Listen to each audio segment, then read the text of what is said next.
Welcome to Idea Collider, a regular podcast hosted by me, Mike Rea, where I speak with the people who I regard as the most interesting within the pharmaceutical space, or I talk with the authors of the books that I've found most interesting on the subject of innovation. So enjoy.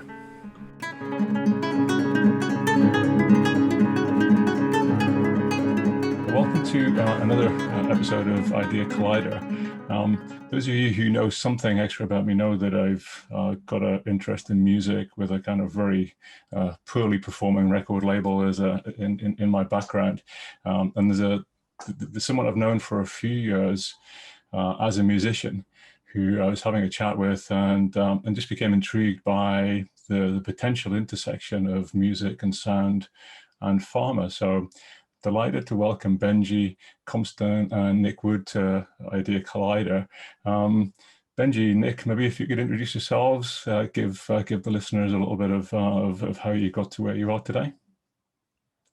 Well, I'm Nick Wood. I'm the CEO and creative director of SIN, and I'm joining this Zoom call from Tokyo, where I've lived for 32 years. SIN was founded in Tokyo, and it's our 30th anniversary next February, so we've been around a while. My co-founders and partners are Simon Lebon and Yasmin Lebon, so we have some beauty, and we have great musical heritage and innovation. So yeah, SIN is a full service music agency. So we create original scores, sound design, sonic branding. We do a lot with voice recording, mixing, and we are located headquartered in Tokyo, LA, Beijing, Shanghai, Manila, and London, which is where Benji is calling from.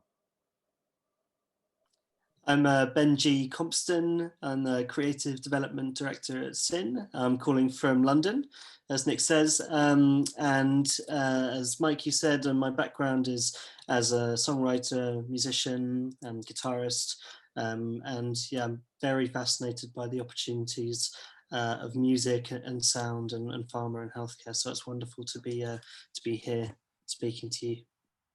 Yeah, and full disclosure from me, I'm a huge fan of the band that I met, Benji and Happiness, so please do check them out. And I'm fascinated to know where SIN comes from. I had no idea it was Simon, Yasmin, and Nick as an acronym. So wonderful. So maybe if you could tell me a bit about what SIN does in terms of sound design. I think that was the intriguing part for me, was not just the stuff that I expected, providing music for adverts and so forth, but that world of user experience and sound design.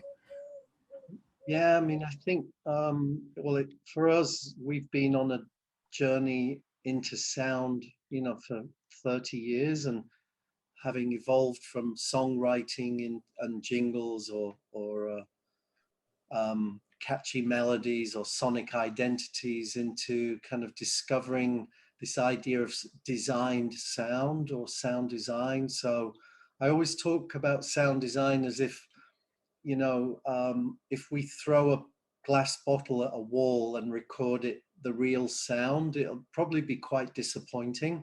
But if it was in a Marvel film, it would probably be a slow motion shot and you would hear it swirling through the air and it would go, and then there'd be this amazing impact, and we'd hear it in this glorious surround sound or Dolby Atmos, and it says something and it immerses you into that moment.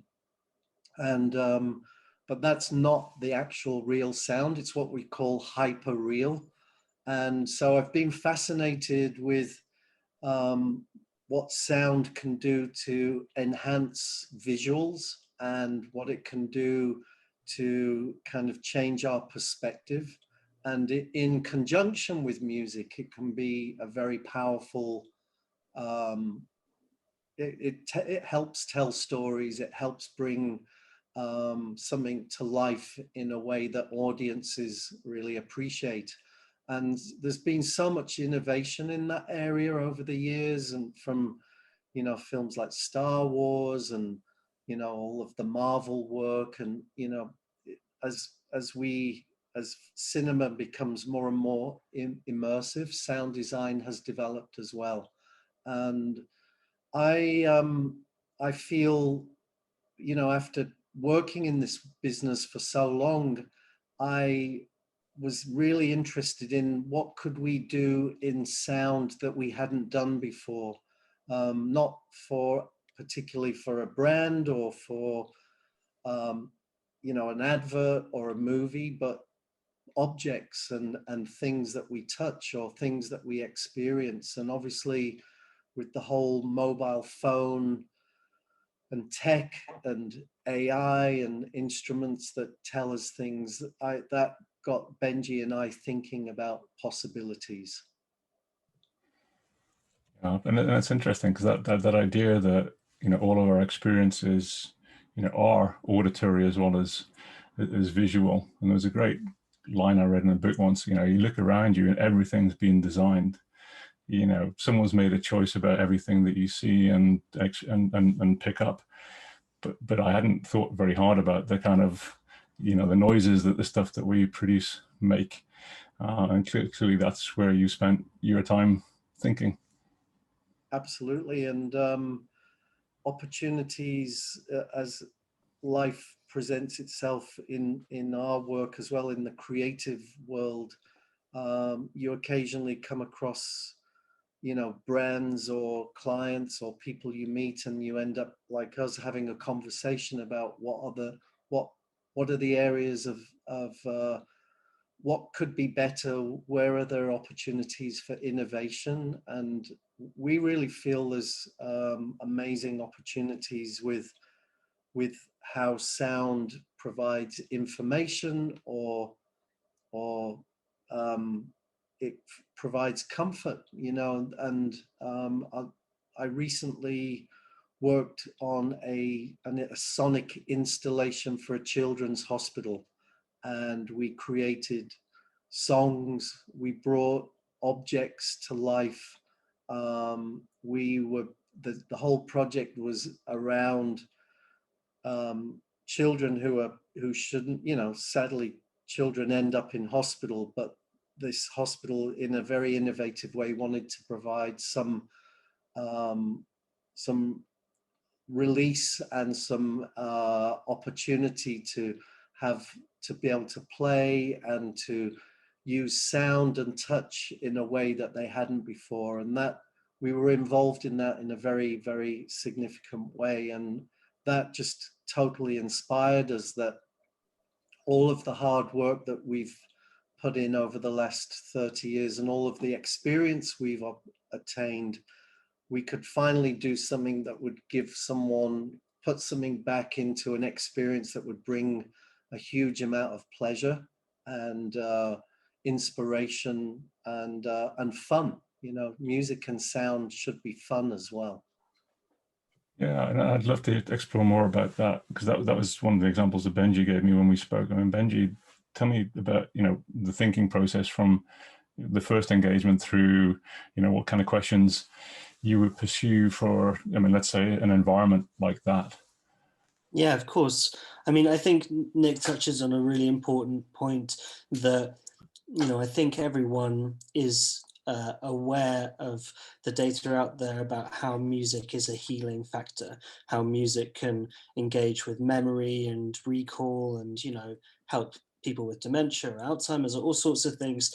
It's very clear that music has an emotional impact, but also music can be a very useful kind of signaler for your senses, so you can get a huge amount of information across using music and sound. So I think we're looking at opportunities in kind of two different avenues, really. One being more holistically, how can we use music and sound to improve patients' lives, experiences, both in the short term and the long term, whether that's through, you know, redesigning the sound of a hospital environment, or you know, using sound design in an innovative way for some kind of infusion, or whether we're looking at it in a slightly different avenue and using sound and perhaps music as a way to improve professionals, physicians' work by using music and sound.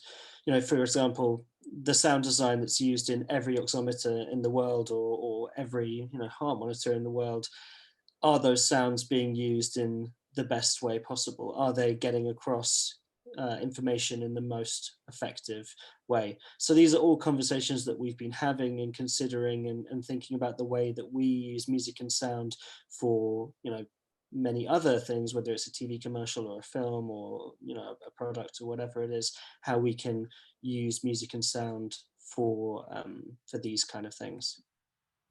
So at that most basic level, if we thought about, let's say a kind of an injection pen for diabetes, we've got used to this idea of just having a harsh mechanical click and, sounding as scary as it could. Could you start at that level, as basic as thinking about the sound that device makes? Absolutely. I mean, that's a really good point. It seems that there's a whole host of generic sounds that were created, and that when a manufacturer is making something, they go, oh, should we have number A, B, or C for that click? But actually, if they worked with us or another sound company, we could probably make that whole experience more comforting. It could provide, we're not providing verbal information, but the sound of that click could be designed in a way to make that experience, more soothing or more informative, or whatever information we decide is relevant with that, with that purpose. It shouldn't just be sound for the sake of it. It should have a practical, but it could have an emotional aspect to it, and it could have an informative aspect to it. And that's, again, the kind of level of detail that we would go into in terms of extracting what could be better with the sound of that click, Yeah, and maybe Benji, give me an idea of how you walk through, choosing sounds that are representative of brands. Because I always imagine, for someone to have decided, look, this is the noise that HBO makes when it comes on, and this is the noise that Netflix makes when it starts. What's the process in arriving at that short 3 seconds of audio? So there's definitely a lot that goes on beneath the tip of the iceberg in terms of trying to build a sonic universe of exactly what this brand or this product sounds like. So we spend a lot of time putting together essentially a kind of mood board, I think, where we'll bring ideas of genre, style, instrumentation, texture, all those sort of things, and try and use words, really descriptive and emotive words, to build what we call a sonic universe, and then see how those different segments all fit together to form something really unique and really powerful. Yeah, and also, who is the competitor? What's the sound of the other brands in that area? Who is their target audience? What's their demographic? What's the territories it's being used? What's the personality that they're trying to convey? Are they a very serious news channel, or are they, Comedy Central, and or are they everything? So like an HBO is, or a Netflix has everything in there. So, and we always use this analogy, but can we recognize the sound of your brand with our eyes closed? And in the examples that you gave with HBO or Netflix, most definitely, if you're in the kitchen preparing dinner, or you're distracted on your mobile phone or whatever, and you hear those identities, they're very, very recognizable, and that's brilliant. That's great work. So yeah, those are important factors in analyzing what are we trying to achieve when we take on a sonic identity project. And one of the challenges that we find, within our industry is there's so many adjacent technologies. I'd love to hear a kind of example of best practice from you or your client base or something for start to finish. What's possible that would be hard for us to even imagine is available in our world. Well, I can give you, maybe an example of something we did this year, or we started end of last year for Fiat.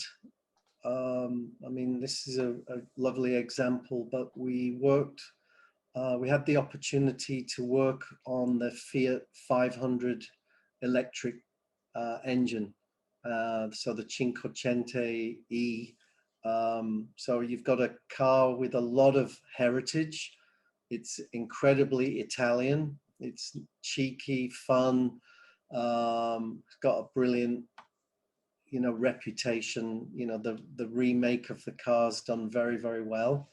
And the brief from the client was, we don't want this to sound like any of the competitors, and we got examples of Lexus and Hyundai and all of the, the BMWs and all of them. And, they're all, they all serve a purpose, because there's a legal requirement in Europe to have a warning system for electric engines now, so that pedestrians and people with impaired hearing, or visually impaired can know that there's a vehicle coming. And so we had two challenges. One, to make it legally, it had to be tested, so it had to work legally. It had to have certain frequencies, but it also had to embody the character and the heritage of this car. And so we had to make something very unique. They didn't want an electric turbine, or this is the Jetsons or the future. They didn't want science fiction. And we went through tons and tons and tons of initial presentations, and we hadn't cracked it. And it was an idea that I came up with while I was in a Japanese garden, and I was thinking about this Japanese word called wabi sabi, which is beauty in imperfection. And I heard a Japanese monk chanting, and I was like, the human voice has so much incredible. It's got emotion. It's got different tones. It can be manipulated. We love, human beings love hearing the human voice with singing or sound or spoken word. And I had worked with an amazing voice artist in Helsinki called Rudy Rock on a project. And I thought, I wonder if Rudy could do something really interesting with his voice to make it sound like a car engine. And then you also think about when we're kids and we play with cars and we go, woo, and we make car noises.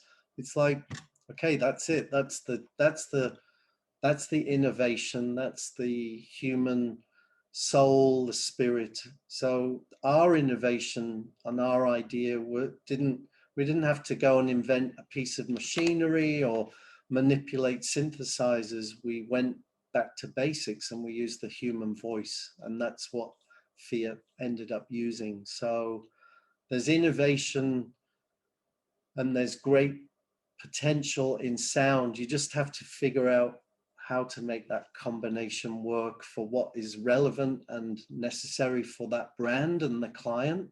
And how do we solve that problem, and how do we make it interesting and fun or informative, whatever the brief is. There is a way to solve a problem.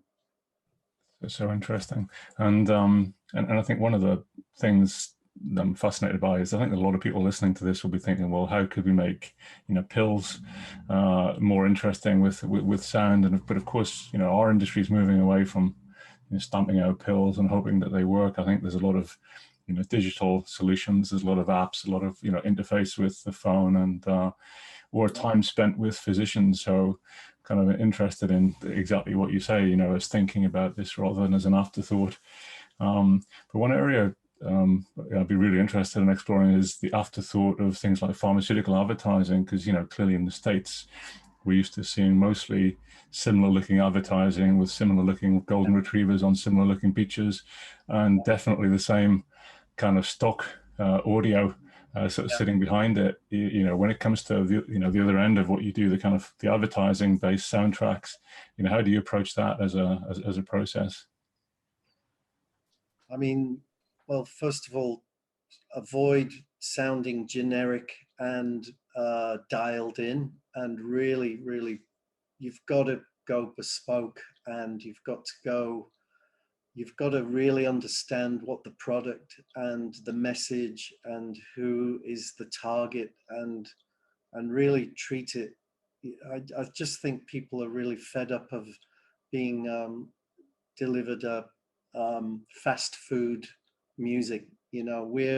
We're slow and handmade, and we really pride ourselves on being very, very detailed in the preparation and enjoying high-end production. We work with live instruments and musicians around the world. We concoct beautiful sonic combinations, and I think those make a huge difference to, oh, that's an interesting sound, or that, or a beautiful melody that brings out an emotion or the energy that you're trying to portray, or all of those. Sometimes we get briefs like, I want it energetic and I want it to be very emotional and super memorable, and we have all these lists to tick. But I'm a huge believer in bespoke approach to how to make your brand stand out and have a point of differentiation, and to strike a chord with people. And you can do that with wonderful songs. And it could be that you want to license a song that will really resonate with your target audience, but perhaps we rearrange that song so that it has a unique, new approach. So every SYN is very, very bespoke in our approach to sonic branding, sonic identities, and original composition. So I hope that can make a difference to that, what you just described with the stock footage, the stock music. I just don't think it works. I don't think the audience appreciates it anymore, or maybe never did. I think people also are so oversaturated with music and sound on a daily basis, whether through sonic IDs they hear all over the place, or streaming, or whatever it may be, that people's critical ear is really at kind of a high point, and so people can really hear the difference between sound which has been thoughtfully and carefully created, and sound which is a kind of cookie cutter, go-to stock music. And I think that's why it's all the more important now to make sure that the music is really what is needed, and there's a thought process behind it. Yeah, and it's such an interesting point, isn't it, that we're used to level, right? And our attention rarely gets stimulated by something that is unusual, and I think we've all got used to, certainly in the UK, these kind of Christmas ads, which are all slowed down versions of old songs with piano music in them to kind of remind you maybe of the melody in there. So I think it feels like one of those things where the kind of ad agencies that work in pharma could be doing a lot more hard thought about how to make this work. But I want to come back to the kind of this hyper reality sort of stuff, because I have always wondered this, when you see sort of knives swishing around, the kind of making a noise as they fly through the air. In Marvel, clearly that's not the noise that knives make when you move them around. But that sort of distillation of what we want something to sound like, or what it could sound like. that area of design seems like a very intriguing sort of place to be diving. We love, I love telling stories through sound. And interestingly, I did a movie last year called The Brighton Miracle, and very low budget film about Japan's amazing victory over South Africa in Brighton in 2015. And as you probably know, Japan was ranked one of the worst performing teams in the world, but the great Eddie Jones was coaching Japan, and they beat South Africa. So I worked on the score to a film about that, and I was thinking about, again, what level of authenticity can we bring into this score, and so I bought a couple of rugby balls and I experimented with how do they sound if I hit them. And I took them to the studio in Tokyo and in our soundproof booth, and had lots of different mallets and different sized balls. And it wasn't very, very exciting. And I almost gave up, but I was like, I walked around my neighborhood at night with my dogs, and I went into this big garage without permission, and I had my rugby ball and mallets, and I whacked it in this garage, and because it was such a big empty reverb, it sounded much bigger than the size of the rugby ball. So the next night I went back and I recorded my rugby balls and I sampled them, and then I used those balls in this action sequence within the film. And people might ask, well, did you really need to use them? And I thought, no, I didn't really need to use them, but I enjoyed doing it. And I thought that level of kind of detail of creating and designing a sound for a drum kit to be used in a rugby film was relevant and fun and authentic. So that's designing sound, not knives flying through the air, but in this case it was kind of creating some tribal sounding drums. And how do you get past, maybe Benji, how do you get past that idea of subjective experience of music or sound and the words that we use to describe it? Because one thing that's hard when it comes to flavor or taste or smell is for all of us to have a common language. But I guess in the design of those sounds and in the kind of agreement that this is the right one, do you do market research? Is there are there other ways of thinking through sound as a design process? I think one of the big roles that we have is being able to translate the words that people use to describe music and the things that they like and don't like, and actually kind of translate them into what those sound like. So, as Nick was saying before, we'll get briefs saying, I want it to sound big and exciting, but want it to have, a jungle element, but be fast paced, but not too fast paced. And it's our job to look at that and kind of say, well, what does that actually sound like? And, I've seen some briefs in the past that have some incredibly interesting descriptive words that take a certain amount of, conversation to work out what are we actually talking about here so that everyone's on the same page.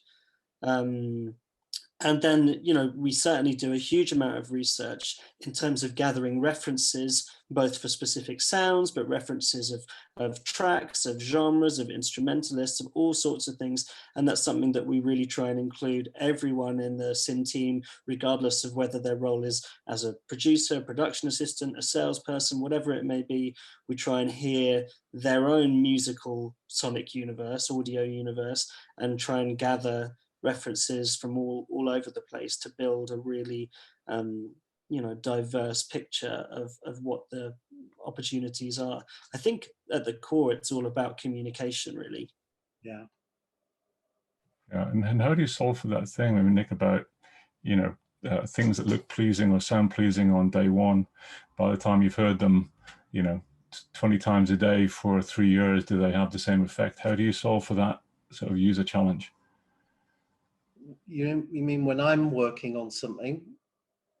No, I mean actually, as a let's say I'm clicking my device 20 times a day for 3 years. Does it still please me after 3 years?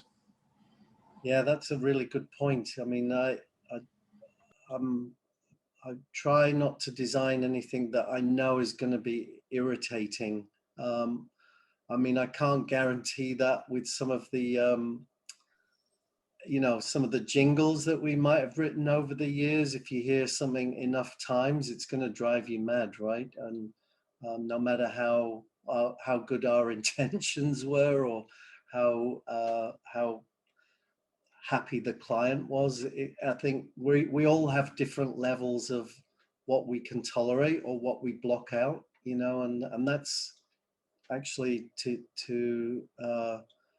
put that back in your area of expertise is sonic fatigue as well, right? With sounds that you might hear in the hospital that might be very irritating for the patient, but really informative for the doctors and nurses. And that's also a similar thing. Like when my mum was in hospital, she was saying she couldn't sleep well because everything made a lot of noise, and the devices in her room were disturbing her sleep. And that's where she probably was getting very stressed and anxious. But those sounds that were had a practical role to play as well. So could we improve that sonic information that the doctors know that when something is a problem and needs attention, and that my mum, who might be in the room, or someone else, is not going to be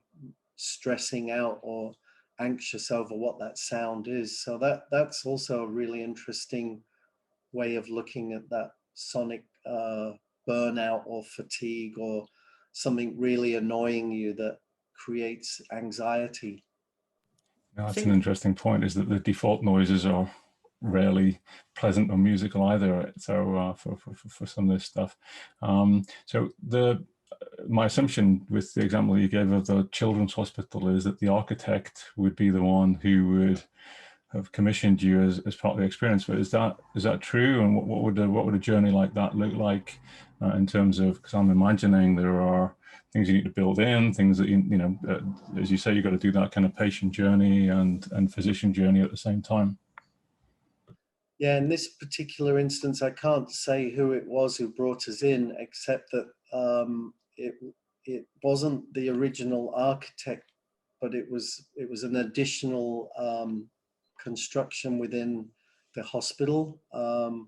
But it was very, very well designed, and it was both a play area and just a place for children and parents to spend time together.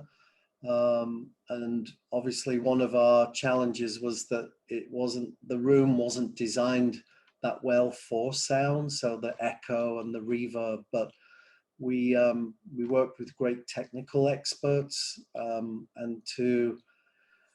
we had to modify our thinking around, okay, this is not going to sound as good as a THX movie theater, but it will have a really positive effect on how the children interact with this, with this beautiful area for them to spend time. I do think there's a real issue and a real opportunity for, for example, with hospitals of the future, that if they are going to consider using sound, that it should never be an afterthought. It should be brought in from the ground up. And again, I guess with engineers designing medical devices as well, like would welcome, if anyone's listening to this podcast in that area, bring in your sound and your sonic experts in from the very, very early stages of inception, so that we can inspire you as to what the possibilities are with what we could achieve together. Because if it's like, if they say, well, it's the cheapest speaker on the planet, but we want it to sound really warm and human and give emotion, then we probably would say on the blueprint, why don't you install a better quality speaker? You know, that kind of thing. Yeah, that makes sense. And probably in the last few minutes, I'd love to, first of all, ask you to tell folks how they can get in touch or kind of explore opportunities. Yeah, I mean, yeah, Benji's in the UK, so you know, the Benji's at benji@sin.world, and I'm Nick at sin.world, and then our website is just sin.world. That's it. And yeah, we love to have conversations with people who are interested in exploring more about this world, and you know, whether it's a medical app or a device or an environment or a theme for a piece of advertising, or you know, I mean, there's a lot of areas where sound, music, sonic storytelling could really, I think, have a very positive effect on pharma and medical and other areas that we're all involved in these days. Phenomenal. And then a question I also... Sorry, Benji. Oh, sorry, I think my Zoom paused there. I was just going to add to what Nick's saying, is that if you're interested more in the Fiat 500 project, we also on the website have a case study about how that project came together, and you can also hear the sound, the engine sound itself.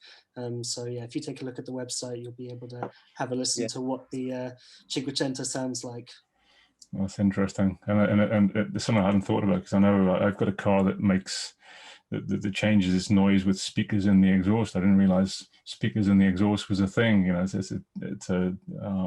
an engine, but it uses ceramic speakers in the exhaust, so they don't, you know, generate this artificial noise outside the car, which is just fascinating. But I guess that idea of the total experience is one that I think is really something that we do need to think about. You know, our user experience, given that we're, you know, selling such expensive products to the world, is one to explore further. And that was probably going to be my last question, was, you know, either a book that you'd recommend that we could go explore, that you've enjoyed personally, that gives us a hint of the possibilities, or a company that does this stuff really well, that, you know, as a brand, as a kind of, you know, someone that you think we could be aspiring to be. Well, don't know about the book, but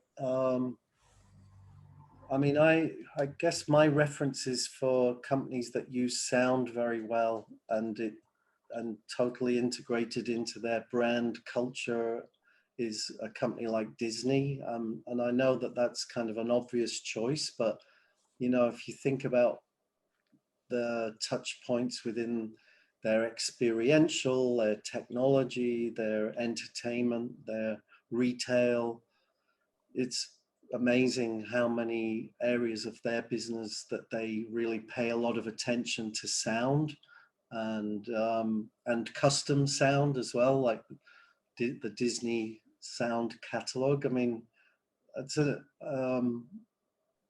company that I pay a lot of attention to in terms of what they do with music and sound and design. That's interesting. So then, so is there someone responsible for that sort of maintains that sound catalog? Probably quite a few of them, and different, probably different buildings for, I mean, they, you know, for example, they now own Lucasfilm, who have the Skywalker Ranch in San Francisco, where obviously some of the most innovative use of sound design, you know, creating the laser, the saber, you know, I've forgotten the word, the whatever they're called, the Star Wars lightsaber. That's it. Yeah. Yeah. How they created that sound, you know, using electric cables in the desert, and yeah, some great stories in the Lucas world of how they created sounds that we've become so accustomed to, and they weren't what you think. Interesting. Benji? I've been racking my brains trying to think of a book, but unfortunately the last two books I've read have been one a history of Japan and one a history of food culture, so I'm not sure they're going to be entirely relevant to this, but I do know, because I've been recommended to them by various people, that there are some really interesting bits of writing about particularly neuroscience and music and the relationship between the two, whether that's healing and sleep. There's a music therapist in the US called Adam Sankowski, who I particularly like, and he has a quote, which is, "Music allows you to open up and release emotions you were already feeling." And I know he's written a certain amount about this kind of subject, and so this is a note to self to read more of his work. Yeah, sounds good. Fantastic. Well, gentlemen, it's been wonderful, and I would absolutely welcome certainly the ad agencies of our world getting in touch with you to enliven our obvious output as an industry. I think that a lot of the people experience our industry through certainly in the US what they see on TV. So I do hope there's more of that happens. We make it slightly more intentional rather than accidental or generic. And I love the idea of the kind of user experience, not being default in some places. I think that it certainly makes sense to be embracing what's possible. So thank you both, and certainly for joining us from your evening in Tokyo, Nick and Benji. Fantastic to talk to you again. Thank you, Mike. Thank you very much. Yeah, have a wonderful day, and thank you for inviting us on.